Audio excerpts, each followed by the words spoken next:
Hello guys, this is Ankur Kaushik and you are welcome our channel UPSC accessible. आज हम बात करने वाले हैं जो आईएएस एस्पिरेंट्स होते हैं, यूपीएससी की जो तैयारी करते हैं, उनके सामने जो सबसे बड़ी प्रॉब्लम एक आज देखी जा रही है, क्योंकि ज़्यादातर बच्चे मैसेज करते रहते हैं, फोन करते रहते हैं कि डेली रूटीन टाइम टेबल क्या होना चाहिए, कैसे पढ़ना चाहिए, कितने घंटे रोज पढ़े। कुछ लोग तो ऐसे होते हैं कहते हैं या उन्हें बताया गया है कि डेली 14 आवर्स आपको पढ़ना चाहिए। ठीक है, किसी का वीडियो देख लिया होगा उन्होंने, वो बोलता है 14 आवर्स पढ़ो, कोई बोलता है 4 घंटे पढ़ो, कोई बोलता है 6 घंटे पढ़ो, कोई बोलता है 8 घंटे पढ़ो, है ना। ऐसा होता है ना। तो देखो, मैं आपको सबसे पहले बता दूं कि 14 आवर्स डेली पढ़ना 1 साल तक या 2 साल तक, सपोज करो आप यूपीएससी की तैयारी कर रहे हो, आईएएस की आप तैयारी कर रहे हो, तो आप 1-1.5 साल पहले तो स्टार्ट करोगे कम से कम, मेरे हिसाब से 1-1.5 साल पहले। ठीक है, तो 1-1.5 साल पहले, और फिर एग्जाम खुद ही 1 साल तक चलता है, तो लगभग 2 साल तक 14 घंटे रोज पढ़ना, क्या ये मतलब पॉसिबल है? बिल्कुल भी नहीं है। और वो भी कंसंट्रेशन के साथ। 14 घंटे बस किताब पढ़ के उठा के पन्ने पलटना और सिर्फ पढ़ते रहना, बस देख लेना है कि हाँ पर for the sake of reading आप पढ़ रहे हैं, वो नहीं कह रहा हूं मैं। फुल कंसंट्रेशन के साथ समझ के क्वालिटी रीडिंग जिसको बोलते हैं, वो पॉसिबल नहीं है। वो मैक्सिमम आप 8 घंटे ही कर सकते हैं। जनरली 6 से 8 घंटे रिकमेंडेड होती है, 6 से 8 घंटे।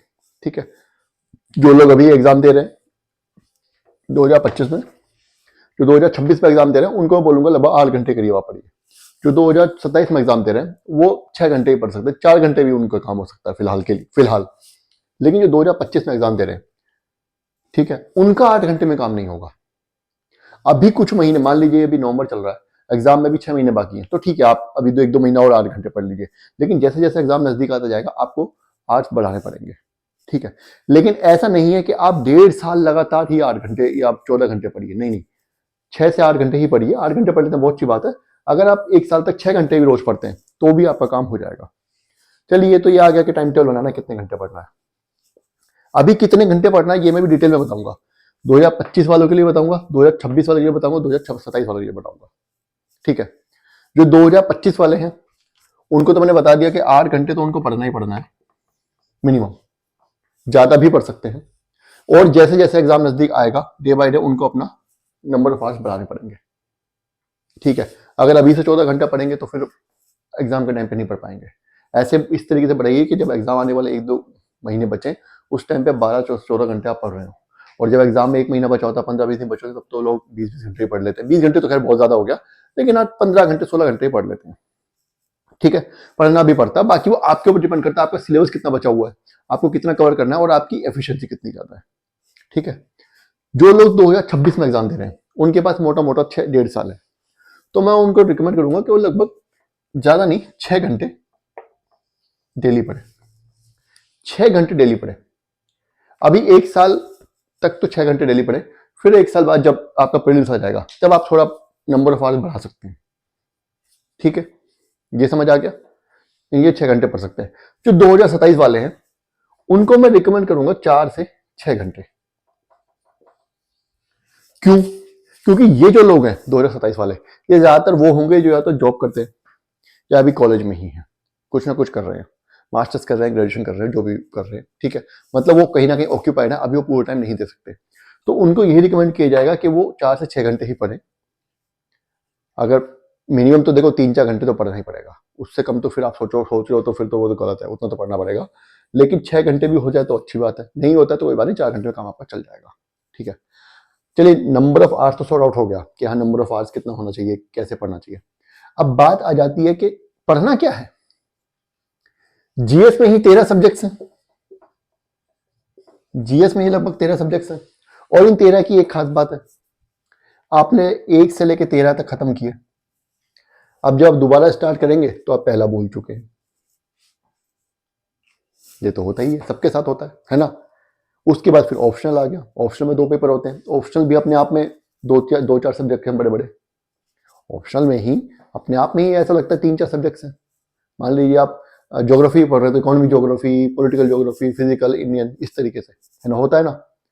वो भी ऐसा लगता है, कोई भी ऑप्शनल हो, हर ऑप्शनल 2-3 बड़े सब्जेक्ट से बराबर होता ही है, ज्यादा भी और कम भी। ठीक है, उसके बाद फिर करंट अफेयर्स, करंट अफेयर्स भी जरूर पढ़ना है। करंट अफेयर्स नहीं पढ़ेंगे तो फिर तो कुछ बचा ही नहीं है सब कुछ। तो करंट अफेयर्स तो एक ऐसा है कि वो तो अगर वो कहते हैं ना कि नहीं होगा अगर करंट अफेयर, तो एग्जाम निकलना लगभग वो इम्पॉसिबल है। ठीक है, उसके बाद फिर ये मैंने बता ही दिया कि रिवीजन बहुत इंपॉर्टेंट है। फिर एक चीज और आती है जो मैंने यहां पे लिखी नहीं है लेकिन है, वो है आंसर राइटिंग और टेस्ट सीरीज। ये भी आपको लगाना पड़ेगा। इसके साथ साथ एक चीज और भी आती है जो मैंने आपको बताया नहीं, यहां पे लिखा नहीं है, वो आते हैं PYQs। ये सब मैं इन्हीं में एडजस्ट कर दूंगा कहीं ना कहीं। ठीक है, अब ये सब इतना सब हो गया,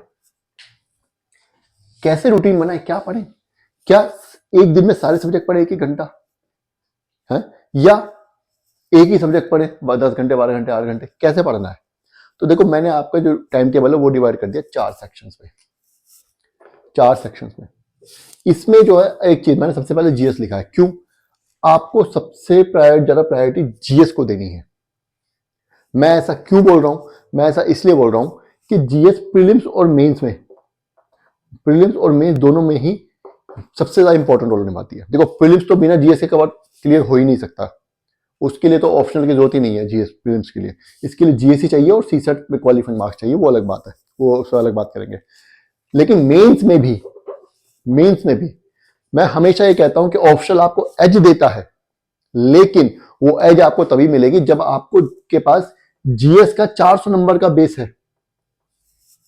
400 मार्क्स आप जीएस में ऑलरेडी ला चुके हैं, तब आपको ऑप्शनल एज देगा कि हाँ भी ऑप्शनल में 350 ले आए तो 750 तो यही हो गया, उसके बाद थोड़ा बहुत ऐसे भी है ना, तब आपको एज देगा जीएस ऑप्शनल। लेकिन अगर यही 400 नहीं है, यही आपका 200 पर टक्के रह गया, यही आपका 200 पर टक्के रह गया, तो ऑप्शनल में कितना भी कर लो, 500 भी ले तब भी 700 से कम बैठेगा। और ऑप्शनल में 70% मार्क्स लाना इज ए मिरेकल। लाए हैं लोग, लेकिन वो बहुत ही ज्यादा मेहनत के साथ, तो बहुत ही मतलब होते हैं ना कि बहुत ही उन्होंने बहुत ज्यादा मेहनत की तब जाके लाए हैं लोग, 70% मार्क्स भी आ जाते हैं, लेकिन बहुत ज्यादा मेहनत लगती है उसमें। तो हम 300 ही मान के चलते हैं, 300 350 के बीच में, तो लगभग 400 आपके जीएस में आ गए। जीएस में 400 में इसलिए बोल रहा हूँ कि किसी पेपर में आपको एवरेज हर पेपर में 100 मान के चलना है, किसी में 80 भी आ सकते हैं, किसी में 120 भी आ सकते हैं। और 400 मतलब 400 ही नहीं है, 380 भी हो सकता है, 390 भी हो सकता है, 410 भी हो सकते हैं। ठीक है, तो 400 और 300 700 में इस तरीके से मान के चलते हैं। तो एच जो ऑप्शनल देगा वो तभी देगा जब आपका जीएस का बेस बना हुआ है। अगर जीएस का बेस नहीं बनेगा तो ऑप्शनल कुछ नहीं उखाड़ सकता, ऑप्शनल से आप कुछ नहीं कर पाएंगे, ये बात ध्यान रखना। ठीक है, तो सबसे ज्यादा जो टाइम देना है वो देना जीएस पे। पहले हम बात कर रहे थे 2025 वालों की। अब जो 2025 वाले हैं उनको क्या करना है, उनको लगभग मेरे हिसाब से तो वो 4 घंटे तो वो जीएस को मोटा मोटा दे दो। ठीक है, अब इन 4 घंटों में आपको पढ़ने कितने सब्जेक्ट्स हैं? मैं रिकमेंड करूंगा कि आप 2 सब्जेक्ट्स पढ़िए। ठीक है, एक ही दिन में अगर आप पूरा दिन सुबह शाम तक एक सब्जेक्ट पढ़ेंगे तो थोड़े टाइम बाद आपकी एफिशिएंसी कम होने लगती है। और एग्जाम जो है हमारा, वो उसमें देखो, उसमें जीके नहीं लिखा है, उसमें जीएस लिखा है, जनरल स्टडीज, सब कुछ जनरलाइज कर दिया गया है। हिस्ट्री में भी पॉलिटी के क्वेश्चन पूछ रहा है, ज्योग्राफी में इकोनॉमी के क्वेश्चन पूछ रहा है, करते हैं ऐसा नहीं कर रहे, है ना, सब कुछ मिक्सअप हो चुका है। तो वो जो आपको अप्रोच मिलेगी वो तभी मिलेगी आप जब आप दिन में एक से ज्यादा सब्जेक्ट पढ़ रहे हैं। लेकिन आप अगर बहुत ज्यादा सब्जेक्ट्स पढ़ेंगे, मान लो आप 4 घंटे हैं, 4 घंटे में 4 जीएस के सब्जेक्ट पढ़ते हैं, फिर 2 घंटे का ऑप्शनल 5 होगा, फिर करंट अफेयर्स 6, करंट अफेयर भी अलग अलग टॉपिक होते हैं, उसके बाद फिर रिवीजन करेंगे, तो 6-7 टॉपिक्स अगर आप दिन में पढ़ेंगे तो उससे भी आपकी एफिशिएंसी कम होगी। तो जीएस में आप 4 घंटा पढ़िए, 2-2 घंटे 2 सब्जेक्ट पढ़िए। अपने हिसाब से इसको कस्टमाइज भी कर सकते हैं आप, 3 घंटे एक, 3 घंटे एक। सपोज कि आप एक सब्जेक्ट एनवायरमेंट पढ़ रहे हैं, एक सब्जेक्ट कोई दूसरा पढ़ रहे हैं जो कि बल्कि है, तो बल्कि वाले को 3 घंटा दे दीजिए, जो छोटा उसको 1 घंटा दे सकते हैं, या 2-2 घंटे दे दीजिए, जैसे आपको ठीक लगे। ठीक है, मेरे कहने का मतलब, अच्छा एक बात और भी है, अगर आप एक सब्जेक्ट सिर्फ 1 ही घंटा पढ़ते हैं तो पूरा ना उसमें वो सिलेबस कवर करने में आपको ज्यादा टाइम लग जाता है, वो टाइम, इस सब्जेक्ट टाइम बहुत ज्यादा खा लेता है। तो इसे 2 घंटे दीजिए। ठीक है, 2 घंटे 2 सब्जेक्ट को देंगे, 2 और पढ़ना है, 2 सब्जेक्ट डेली पढ़ने हैं, ये हमारा। ठीक है, बाकी मैं आपको एक जनरलाइज दे रहा हूं आइडिया, बाकी आप थोड़ा बहुत अपने हिसाब से कस्टमाइज कर सकते हैं। उसके बाद फिर दूसरे शिफ्ट में हम आ जाते हैं ऑप्शनल पे। ऑप्शनल को मेरे ख्याल से आप 2 घंटे दे दीजिए। हम ये 8 घंटे की शिफ्ट की बात कर रहे हैं, ठीक है। ऑप्शनल को आप 2 घंटे दे दीजिए, 2 घंटे दे देंगे।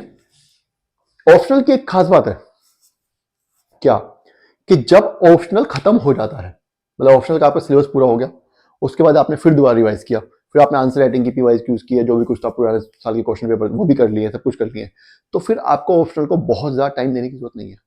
फिर आप 1 घंटा रोज भी और ऑप्शनल को देंगे रिवीजन के लिए, तो वो भी काम आपका हो जाएगा।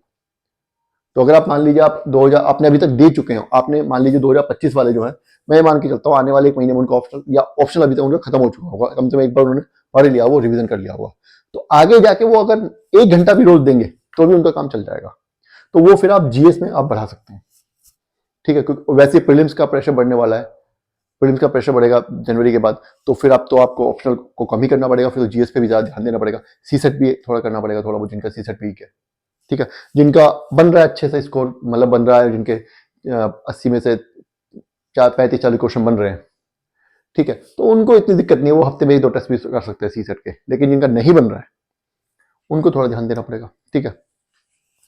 तीसरी चीज हमारी आ जाती है करंट अफेयर्स। करंट अफेयर्स को आप 1 घंटा दीजिए, ठीक है। जो 2025 वाले हैं, जब उनका ऑप्शनल जो है वो कम हो जाएगा, वो करंट बढ़ा देना,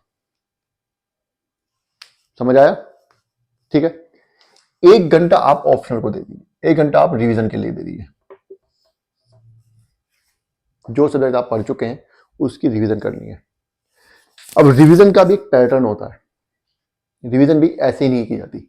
यूपीएससी की तैयारी सिर्फ इसलिए इतनी ज़्यादा डिफिकल्ट नहीं है कि उसमें बहुत ज़्यादा सिलेबस है, उस सिलेबस को रिटेन करना और एग्जाम में जाकर के उसको लिखना, फिर दोबारा उस सिलेबस को याद करना, रिकॉल करना, ये बहुत इंपॉर्टेंट है, ये मुश्किल है। उसको मुश्किल को सॉल्व करने का एक तरीका होता है।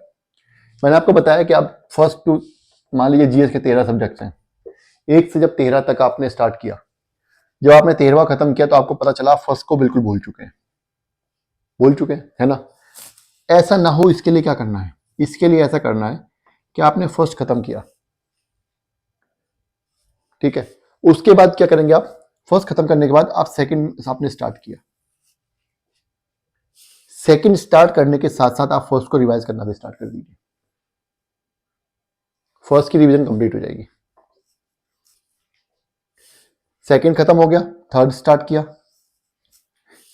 सेकंड रिवाइज करना स्टार्ट कीजिए, खत्म हो जाएगी,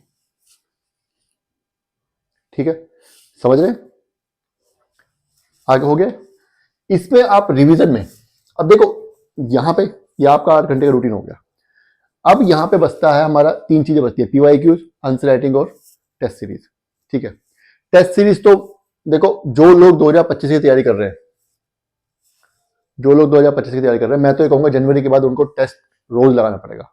आंसर राइटिंग उसको डेली करनी पड़ेगी, उनको 1 घंटा अपना बढ़ाना पड़ेगा, 9 घंटे करने पड़ेंगे, उसमें उनको एक आंसर लिखना पड़ेगा और एक टेस्ट या आधा टेस्ट सोल्व करना पड़ेगा। मान लीजिए आप 50 क्वेश्चन से सोल्व कर लीजिए, 30 क्वेश्चन सोल्व करिए, लेकिन डेली कीजिए। आप चाहें तो किसी दिन रिवीजन वाला ड्रॉप करके और क्या कीजिए, टेस्ट उठा लीजिए, 2 घंटे इकट्ठा बैठिए, टेस्ट कर लीजिए कोई, या आप संडे टू संडे भी कर सकते हैं।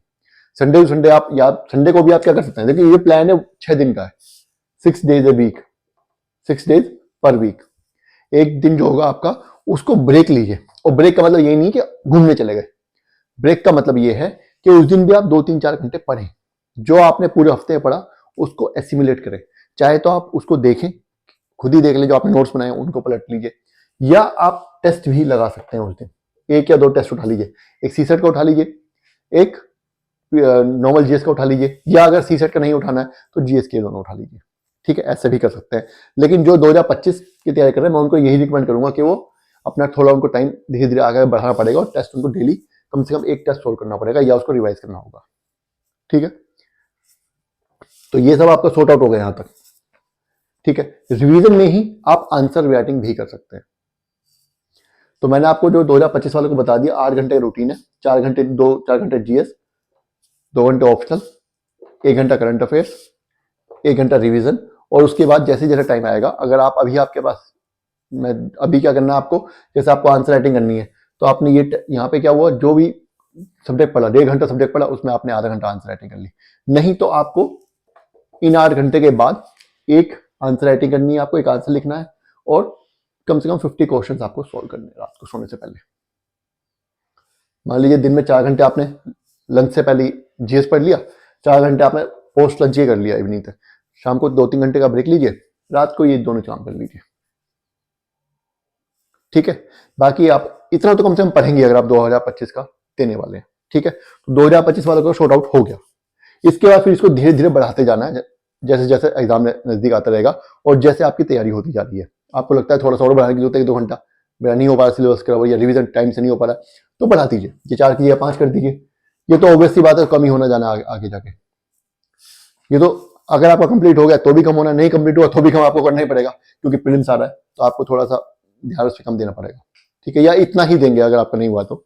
और करंट अफेयर्स भी फिर आपका रिवीजन में ही आ जाएगा और रिवीजन भी आपकी करनी पड़ेगी आपको, ठीक है। बाकी कुछ लोग क्या करते हैं, कुछ लोग ऐसा भी करते हैं कि ये जो आप यहाँ 4 घंटे आप पढ़ रहे हैं, ऑब्वियस सी बात है, देखो जो 2025 की तैयारी कर रहे हैं ऐसा तो है नहीं कि उन्होंने अभी सब कुछ उठाया, उन्होंने सब कुछ पहला पढ़ रखा है, सब कुछ पढ़ रखा है, तो वो जो 4 घंटे यहाँ पे पढ़ रहे हैं उसी के ऊपर यहाँ पे रिवीजन में आंसर राइटिंग कर लेते हैं वो, या टेस्ट प्रैक्टिस कर लेते हैं। मान लीजिए आपने पॉलिटी में प्रेसिडेंट पढ़ा तो प्रेसिडेंट के ऊपर एक आंसर लिख लिया, 2 आंसर लिख लिए और प्रेसिडेंट के से रिलेटेड जितने PYQs थे वो सॉल्व कर लिए, या जो कोई टेस्ट सेक्शनल टेस्ट लगा लिया। ऐसा भी आप कर सकते हैं, बहुत से लोग ऐसा करते हैं, ठीक है। या एडिशनल टाइम भी दे सकते हैं आप, ठीक है, बाद में भी लगा सकते हैं। तो ये आपके ऊपर है, ये आपको जैसे सुटेबल लगे। कुछ लोगों को पहले वाला मेथड सूट करता है, कुछ लोगों को ये वाला मेथड सूट करता है, वो आप कर सकते हैं अपने हिसाब से, ठीक है। आगे क्या आता है, अब आते हैं 2026 वालों के ऊपर। 2026 वाले जो हैं बेचारे, उनके पास लगभग मोटा मोटा 1.5 साल है। तो इस अभी नवंबर चल रहा है, अगले नवंबर दिसंबर तक उनको 6 घंटे पढ़ना है। 6 घंटे में देखो 2 घंटे वो या 3 घंटे तो अपना जीएस को दे सकते हैं वो,